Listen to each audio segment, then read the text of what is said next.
Hello everyone, आज की video में मैं स्पेशली आपको बताने वाला हूँ कि क्या क्या ऐसा मिस्टेक नहीं करना है जिसकी वजह से हमें नोटिस आ सकती है। ओके, तो जो वीडियो मैंने इंस्टाग्राम पे बनाई थी, ऑब्वियस सी बात है कि सिर्फ 1 मिनट का था और उसमें चीज़ें क्लियर नहीं हो पाती है। सबसे पहले मैं आपको बताऊंगा कि मैंने AIS एप्लीकेशन के बारे में बताया था आपको। ओके, अब AIS एप्लीकेशन का क्या काम है, बिना टाइम वेस्ट किए मैं आपको बताता हूँ अच्छे से। देखो, AIS एप्लीकेशन जो है वो इसलिए बनाया गया है क्योंकि बहुत सारे लोग ऐसे हैं ना जो इनकम टैक्स पोर्टल पे, अब फॉर एग्जांपल सिंपल सा मैं एग्जांपल देना चाहता हूँ आपको।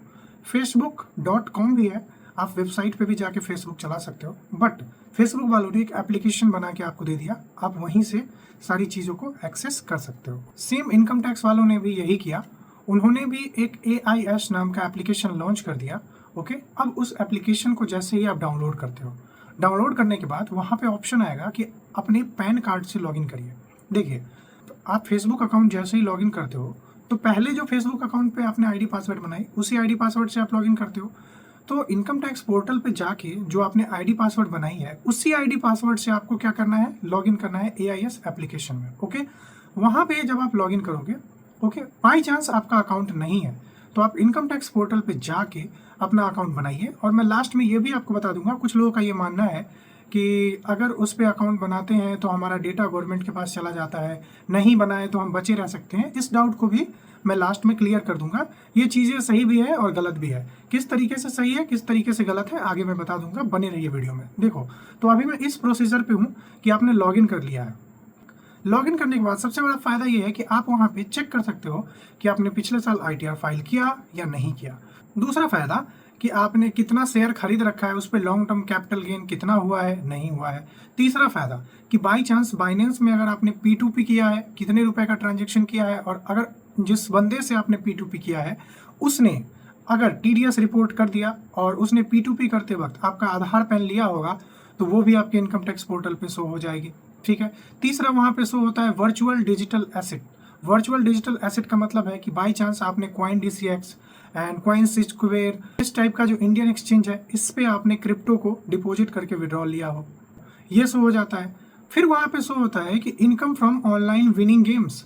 अब जैसे आप Dream11 से कुछ विन करते हो वो भी वहाँ पे शो हो जाता है, Vision11 से विन करते हो वो भी वहाँ पे शो हो जाता है। हो सकता है कि बाई चांस आपने कुछ किसी के लिए काम किया हो, फ्रीलांसिंग किया हो, उससे पैसे रिसीव किए हो आपने, तो आप इनकम फ्रॉम फ्रीलांसिंग वहाँ पे शो कर सकते हो। क्यों? क्योंकि आपने किसी के लिए सर्विस दी है। ओके, आप समझ गए।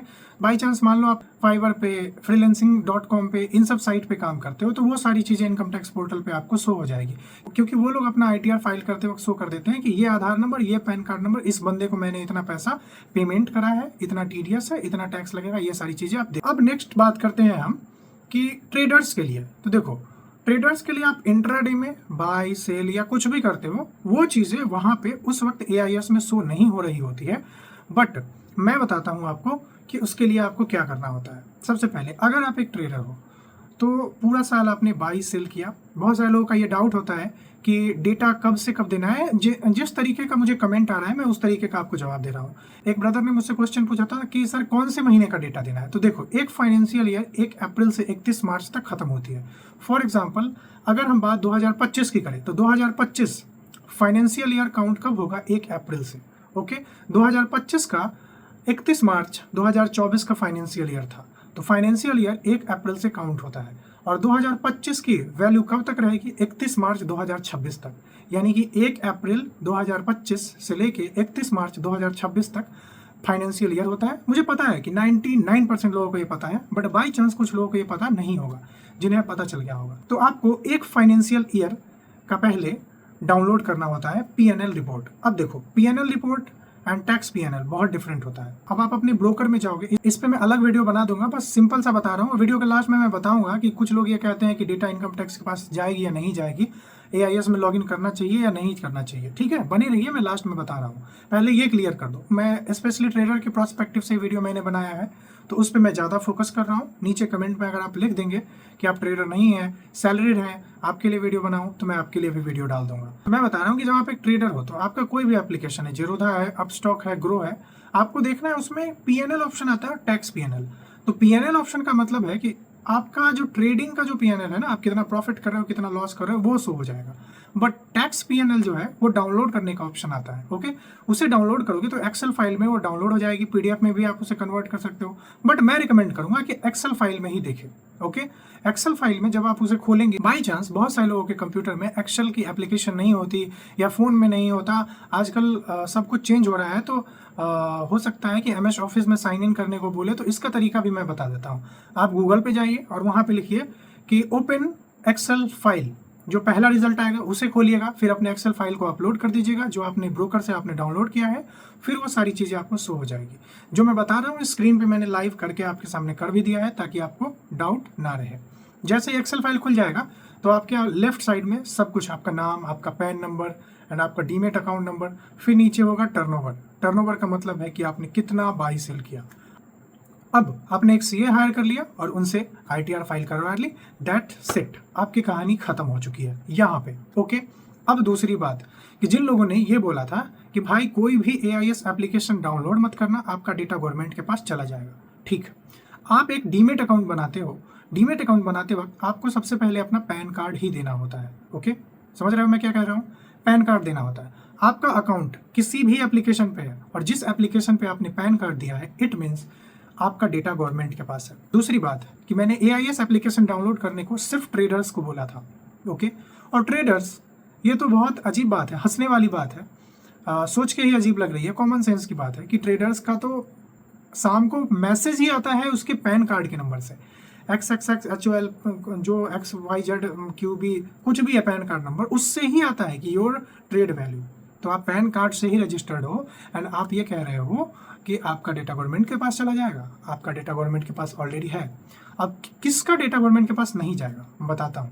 मान लो कि कोई एक ऐसा इंसान है, ओके, जिसने अभी तक डीमेट अकाउंट नहीं बनाया, क्रिप्टो में कहीं पर भी नहीं, किसी में भी कहीं भी अकाउंट नहीं बनाया है, वो बिल्कुल फ्रेश है, तो जी हाँ, वो कोई ट्रांजेक्शन करता है या कुछ भी करता है तो उसकी डेटा ईजिली गवर्नमेंट के पास नहीं जाएगी। जब तक वो किसी ऐसे थर्ड पार्टी से ट्रांजेक्शन ना कर ले जो उसका पैन कार्ड लेके TDS फाइल कर दे या बहुत सारी चीज़ें हो, तब तक उसका डेटा गवर्नमेंट के पास नहीं जाती है। तो कहीं ना कहीं चीज़ें सही भी है और गलत भी है। बाकी मैं इस वीडियो को एंड करते वक्त यही बोलूँगा कि you must have to file ITR। फ़ायदा क्या है? अनेक है।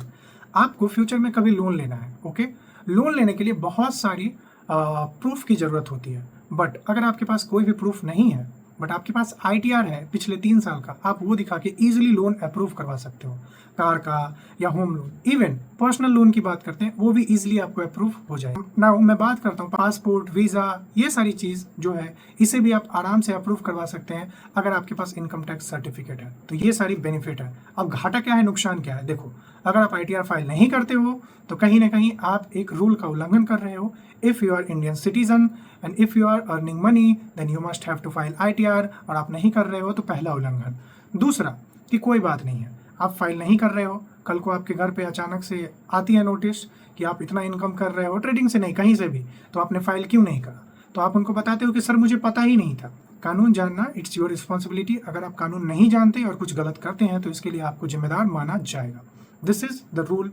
एंड लास्ट कि अगर आप कोई भी जॉब करते हो, कोई बिजनेस करते हो, प्रॉपर्टी डीलिंग करते हो, स्टॉक मार्केट में ट्रेड करते हो, अच्छा खासा प्रॉफिट लॉस कुछ भी कर रहे हो और ITR फाइल नहीं करते, definitely you will get notice. क्यों? क्योंकि आपका टर्नओवर बढ़ रहा है, ट्रेड वैल्यू बढ़ रहा है। अब आप बोलोगे कि सरकार को कैसे पता? फिर से सेम बात, आपको पैन कार्ड से ही मैसेज आपको शाम को आ रहा है। आप पैन कार्ड कौन इशू करता है? आयकर विभाग, income tax department. Do you understand?